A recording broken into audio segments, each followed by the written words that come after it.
Tout ce qu'il faut savoir de l'actualité économique en 120 secondes, montre en main.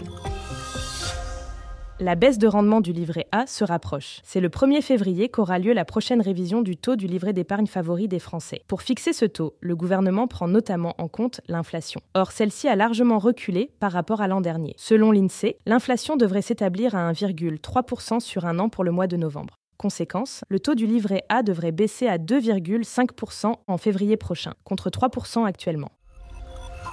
Comment alléger vos impôts ? Si votre revenu imposable est compris entre 11 520 et 29 373 €, vous faites partie de la première tranche d'impôt, celle à 11%. Dans ce cas, profitez au maximum des dispositifs de réduction d'impôts. FIP, FCPI, Sofica, investissement direct dans les PME, dans les DOM-TOM, dans l'immobilier locatif. Quel produit est le mieux adapté à votre profil ? Capital vous détaille leurs avantages et leurs contraintes.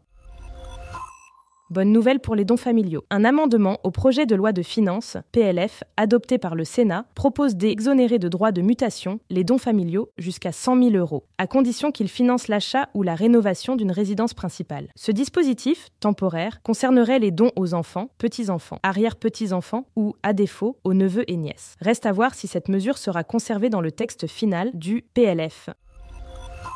Changement de tête chez La Redoute. 3 mois après son arrivée, Fabien Versavo vient de quitter la direction générale du commerçant en ligne. Un départ qui s'explique par des divergences stratégiques relatives au développement de La Redoute, précise l'entreprise. Cette nouvelle ne fait pas les affaires du groupe, déjà fragilisé par un chiffre d'affaires en baisse en 2023. Le virage stratégique de La Redoute vers l'ameublement et la déco parviendra-t-il à relancer la marque ? Ce podcast a été écrit par les journalistes de Capital et mis en voix par une intelligence artificielle. N'hésitez pas à vous abonner sur votre plateforme habituelle pour écouter chaque épisode dès sa sortie.